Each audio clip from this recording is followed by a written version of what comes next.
आज की इस वीडियो में हम इन 5 सवालों का जवाब ढूंढेंगे।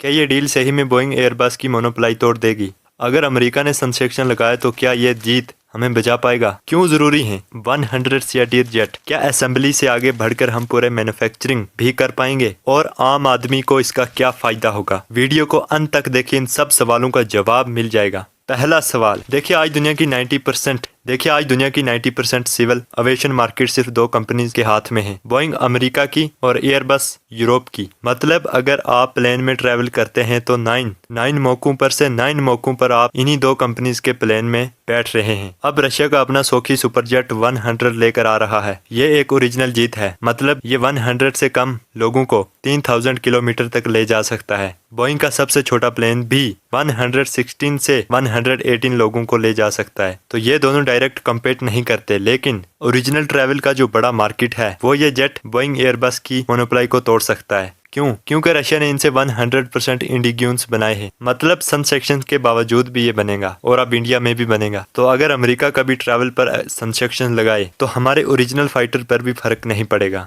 इसका मतलब ये नहीं कि बोइंग एयरबस खत्म हो जाएगा, लेकिन उनकी मोनोपोली जरूर टूटेगी। अब एयरलाइन के पास एक और ऑप्शन होगा और कंपटीशन बढ़ेगा तो प्राइस भी कंट्रोल हो सकता है। ये एक बहुत बड़ा कदम है एविएशन मार्केट में। दूसरा मुद्दा, देखिए आजकल दुनिया में जियोपॉलिटिकल का बहुत असर पड़ रहा है। एक दिन दोस्त है, दूसरे दिन दुश्मन। ऐसा कभी नहीं सोचा था, ना ही रशिया पर इतने सारे सेक्शन लगाएंगे, लेकिन लगे। इसी टाइम रशिया ने सोचा हम खुद के बनाएंगे। अब सवाल यह है कि क्या रशिया का जेट हमें सेक्शन से बचा पाएगा? इसका जवाब हाँ में है, लेकिन थोड़ा डिटेल में समझते हैं। पहली बात, सुपरजेट 100 को रशिया ने 100% इंडिग्यून्स बनाया है। मतलब इसमें कोई भी ऐसा पार्ट नहीं है जो अमेरिका या यूरोप से इंपोर्ट करना पड़ा हो। Engine, landing gear, control system सब कुछ रशिया में बनता है। दूसरी बात, अब ये जेट इंडिया में भी बनेगा। हाल इसको सिंबल करेगा, मतलब सप्लाई क्लेम या डिवॉल्प होगी। आगे चलकर पार्ट्स भी यहीं बनेंगे। तीसरी और सबसे इम्पोर्टेंट बात, अगर कभी अमेरिका इंडिया पर सेक्शन लगाता है जैसे कि उन्होंने रशिया पर लगाया था, तो क्या होगा? बोइंग और एयरबस हमें प्लेन बेचना बंद कर देंगे। नए प्लेन नहीं मिलेंगे, सुपर पार्ट्स भी नहीं मिलेंगे। लेकिन अगर हमारे पास सुपरजेट 100 का मैन्युफैक्चरिंग प्लांट इंडिया में होगा तो हम अपने डोमेस्टिक फाइटर्स को ऑपरेट कर सकते हैं। ओरिजिनल ट्रैवल पूरी तरह से सेफ रहेगा। दिल्ली से मुंबई, मुंबई से चानी, चानी से कोलकाता, ये सब फाइटर तो हम ऑपरेट कर सकते हैं। लेकिन ये भी समझना जरूरी है कि Superjet 100 international long distance fighters के लिए नहीं है। तो अमेरिका या यूरोप जाने के लिए हमें फिर भी बोइंग या एयरबस पर निर्भर रहना पड़ेगा। तो ओवरऑल देखा जाए तो ये जेट हमें 60 से 18% सुरक्षा तो दे ही देंगे। डोमेस्टिक ट्रैवल पूरी तरह से सेक्शन प्रूफ हो जाएगा। और आजकल इंडिया में जितनी डोमेस्टिक ट्रैवलिंग होती है वो इंटरनेशनल से कहीं गुना ज्यादा है। तो हाँ, रशिया का जेट हमें सेक्शन से बचाने के लिए काफी हद तक मदद करेगा। ये एक तरह का इंश्योरेंस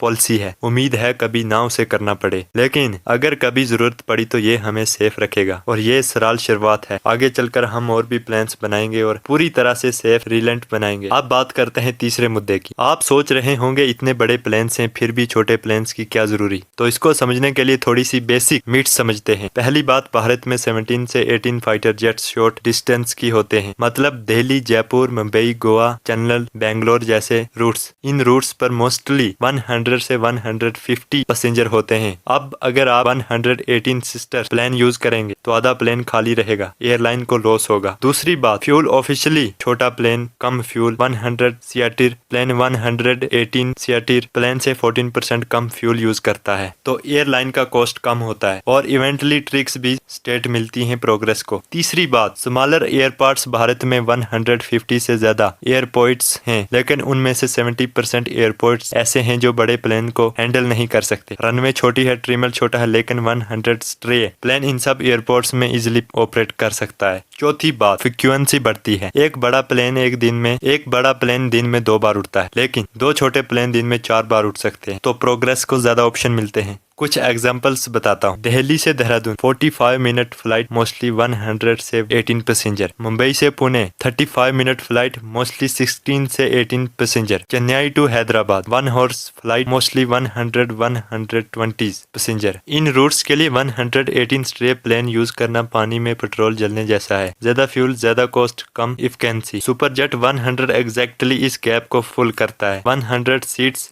3000 कम रहेगी। Domestic routes within India आजकल तो ट्रैवल बूम है इंडिया में, उनकी मेजॉरिटी डिमांड एग्जैक्टली इन्हीं रूट्स की है। मिडिल क्लास फैमिलीज अब प्लेन में ट्रैवल कर रही हैं, वो भी मोस्टली शॉर्ट ट्रिप के लिए। तो ये ओरिजिनल जेट एयरलाइंस के लिए परफेक्टेबल है, पैसेंजर के लिए कन्वीनियंट है और ओवरऑल एविएशन इंडस्ट्री के लिए इंस्टेबल है, इसलिए ये इतना इंपॉर्टेंट है। अब बात करते हैं चौथे मुद्दे की। इंपॉर्टेंट सवाल, आज हम रशिया के जेट की असेंबली शुरू कर रहे हैं, लेकिन क्या ये कभी हम पूरे प्लेन खुद बनाएंगे? पहली करंट सिचुएशन समझते हैं। अभी हाल सिर्फ असेंबली करेंगे, मतलब सारा पार्ट्स रशिया से आएंगे, हम उनको जोड़कर प्लेन बनाएंगे। ये एक अच्छा स्टार्ट है, लेकिन ये फाइनल डिसीजन नहीं है। ये क्यों इंपॉर्टेंट है? जैसे मोबाइल इंडस्ट्री में हुए, प्लेन हम सिर्फ असेंबली में थे, पहले हम सिर्फ असेंबली में थे, अब हम कंपोनेंट्स बनते हैं। इससे जॉब क्रिएट होगा, engineer, techniques, factory works, technology transfer होगा। हम सीखेंगे कैसे बनते हैं, एक्सपोर्ट भी कर सकते हैं फ्यूचर में, लेकिन चैलेंज भी है। इंजीनियर टेक्नोलॉजी बहुत कॉम्प्लेक्स है, साइंस स्पेशल अलाउज चाहिए, एविडेंस सिस्टम, सॉफ्टवेयर और हार्डवेयर, कन्फ्लेक्शन, सेफ्टी स्टैंडर्ड्स पूरा करना। क्या हम कर सकते हैं? हाँ बिल्कुल। हमें ICRO के थ्रू स्पेस टेक्नोलॉजी में दिखा दिया है कि हम क्या कर सकते हैं। डिफेंस में भी तुम्हें तेज फाइटर जेट्स प्लेन बनाएंगे। टाइम फ्रेम क्या हो सकता है? शॉर्ट टाइम 2 से 3 साल असेंबली मास्टर करेंगे। मीडियम टाइम 5 to 7 साल कंपोनेंट्स बनाना शुरू करेंगे। लॉन्ग टर्म 10 से 15 साल पूरा प्लेन खुद बनाएंगे। कुछ पॉजिटिव साइन, गवर्नमेंट सपोर्ट्स है, प्राइवेट कंपनीज भी इन्वेस्ट देख रही हैं, प्राइवेट कंपनीज भी इंटरेस्ट देख रही हैं। यंग इंजीनियर टैलेंटेड है, मार्केट डिमांड बहुत है। असेंबली पहले कदम है, मैन्युफैक्चरिंग तक पहुंचने का हम थोड़ा टाइम जरूर लेंगे, लेकिन हम पहुंच जरूर जाएंगे। जैसे हम ऑटोमोबाइल इंडस्ट्री में किया, वैसे एविएशन में भी करेंगे। तो हाँ, आने वाले सालों में हम मेड इन इंडिया प्लेन जरूर दिखाएंगे। अब आते हैं 5वें मुद्दे पर। सबसे इम्पोर्टेंट सवाल, आम आदमी को इसका क्या फायदा होगा, क्या मिलेगा, क्यों हमें ये डील पसंद